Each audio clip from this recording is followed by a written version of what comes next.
Many people organized some demonstrations on the 25th of January, and then violence was used against them, and that's why many people decided to take it to the streets again on the 28th. And that's how it happened. I mean, that's why everyone got united, because they saw that some people actually took it to the streets, and that was an encouragement. That was the spark, basically. There is a very important aspect about the Egyptian people, that when they see their brothers are getting killed or hurt or something, they go to fight for it, even if this person is wrong. This is just to be honest with the Egyptian people. Like, for example, when you see a fight in the street, you can, if the two people are fighting, you see like millions are gathering in just 2 seconds. I mean, when they just see a fight, they go. When they saw the Tunisian revolution, they saw that they did what they were wanting to do for 60 years. So they said, oh no, we have dignity, we're better, so no way we're gonna let him stay. When I saw an armored vehicle, and the officer was shooting at a guy right next to me. He directed his gun right at him, and he fired. And I thought that this guy is dead. But this guy didn't die because it was an empty cartridge. If you're gonna talk about the main motivators for that, it's gonna be like social justice, and maybe dignity. Even before thinking about democracy, because those three elements are basically the frame of democracy. But I mean, when people initially went into the square, I think it was an incredibly inspiring moment where people for the first time in Egypt felt that they could express themselves. You know, they were making little signs, they were out there kind of discussing things, and there was this amazing atmosphere, and you went in there and it was incredibly optimistic, and it was like, wow, you know, people want something, you know, they do want the new constitution, they do want all these different things, and there was all these different people expressing what they wanted, and I think that was, everyone was really excited by that. As he said, like if 8 million went to the street, they must all of them have felt something, the same thing. Maybe they felt that they weren't living their life like with all the human rights they should have. The tourists when you come is making good business. Yeah. And the petrol, Suez Canal, agriculture, lot of things here. But the government take all that for him, not make it contact with poor people. Yeah. Egypt has a lot of money. It's not a poor country, but the money is not well distributed with the people. That's a well-known fact. Even with really simple, uneducated people, they know that. And that's what about. I mean, because people know that there are so many ways for Egypt to get income, but the economical, a lot of people are very, very poor. 40% of the Egyptian population is living under the poverty line. I mean, the majority of people you don't even see in Egypt because they're kind of hidden away. I mean, poverty is actually hidden from like main roads cross neighbourhoods, but they don't have any up ramps, so people can't even. They're kind of. It's almost like there's a whole structure of Egypt that the rich operate through, and a whole substructure underneath that the poor kind of operate through, including different roads and all this kind of stuff. And I think that for a long time in Egypt, the only way to get ahead in this country and to get money is through corruption and through being related to the rich. The Mubarak, he gave it before, lot of maybe more 10 years. He gave a chance for rich people. Oh yeah. He think the rich people you can help the poor people, and after that the rich becomes more rich and the poor becomes more poor. Oh yes. Yeah. The big problem here in Egypt, the people two section, rich and the poor, no middle class. Oh, there's no middle. It's very very important the middle class. You know why? Because rich people not feeling about poor people, but the middle class feeling about poor people. Yeah. So really, normally the middle class help the poor, but not see before. I have it 49 years. I not see before all my life in the rich help poor. There's only poor and rich. There's no middle class, or really few. And in any society, when you can't really feel that there is a middle class, then there's a problem.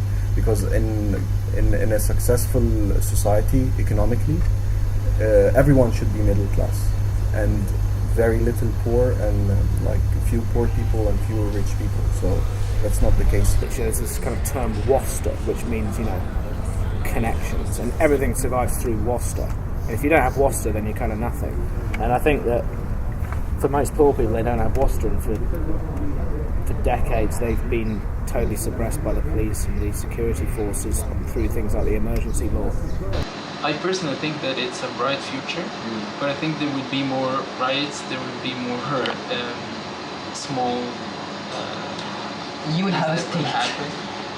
There would be so many dramatic things on the way to democracy, to real democracy. But this is very good because it's a process. When you're creating any system, like if you went back to the French Revolution, the same thing happened, but even worse.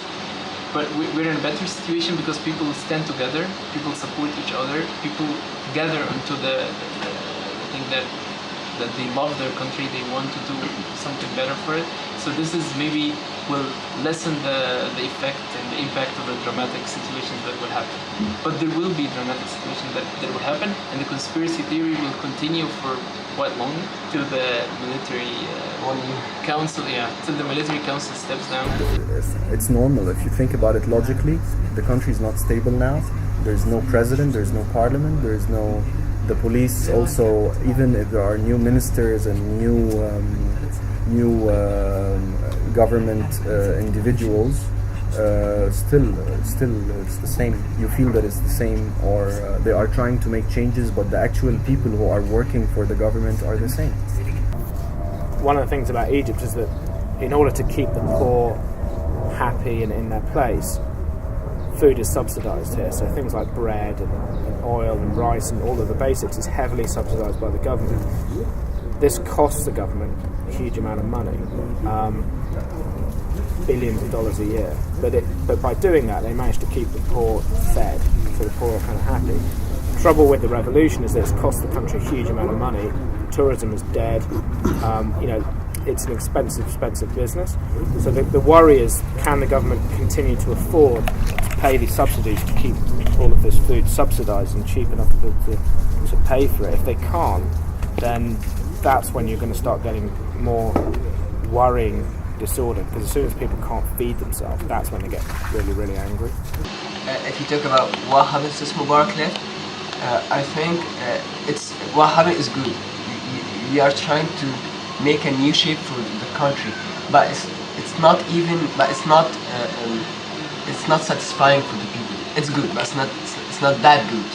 Then you had the kind of period of actually getting Hosni out, and then after that you had this kind of period of just elation, which kind of then translates into sort of flag waving and must, and which was, it was nice. I mean, I think it was nice and everyone really enjoyed that coming together moment, but I think there's probably a little bit of disappointment from some people that it didn't translate into more kind of policy building and ideas building, and I think everyone just feels it's taking. They thought it would all happen really quickly. I think everyone thought it would happen fast, and it, of course, takes time. A lot of people are feeling that the change is really slow, and that nothing is changing, and that still the bad effects of the old regime are still there. I have a point of view that we should at least wait a little bit until we have again a parliament and maybe a president. Even if no one is ready for a proper new political life. Basically, no one is ready to be in the parliament to have democracy. So, what if the parliament didn't turn out to be good the first time? Then it's fine. It's okay. It's going to change later. That's what I think. I mean, I think you definitely have to be optimistic. I think for a lot of people, the relief of getting Hosni Mubarak out was so exciting that everyone was like, suddenly it's all going to be better. All of that money that people feel they've had stolen is suddenly going to be returned to them, and overnight their lives are going to change. And I think that the reality is that's not the case. And I think that for a lot of people, it's a bit disappointing that after 4 months, things don't seem to have changed dramatically. But I think that what it has done is it's been this amazing catalyst for people's optimism, for people's ideas, and I think it will take time for them to get motivated and organised to really make a difference in Egypt. Everybody looking for tourists coming, because when you tourists coming, make good business for all Egyptian people. Even the taxi, the hotel, the boat in the River Nile, what lot of things used. I will make it contact with the tourists. So every Egyptian people, you hope the tourists coming again. I think we still need to have a constitution. I'm talking about what we need to see among this year. I think we still have to have constitution to know what kind of country we are, whether we're going to be a parliamentary or presidential country. We need to have a separation of courts and to have an independent courts and independent justice. And the most important is about the police. We need to restructure the police. This is the most important. I think the most important thing I want to see is just one thing that I want to see maybe in the presidential elections or the parliamentary elections, that I see everyone in Egypt taking their decision in the election based on what they read and to compare everything, like to see everyone and everything and to read it and to compare things, not to follow because of money or whatever. I hope the God send to Egyptian people is good president. He make it everything for poor people, and I hope became middle class, because really if your middle class is coming, Egypt becomes more better than before. Because the rich people not feeling about poor people, but I think the middle class he feeling about the poor people and help them. Welcome in Egypt.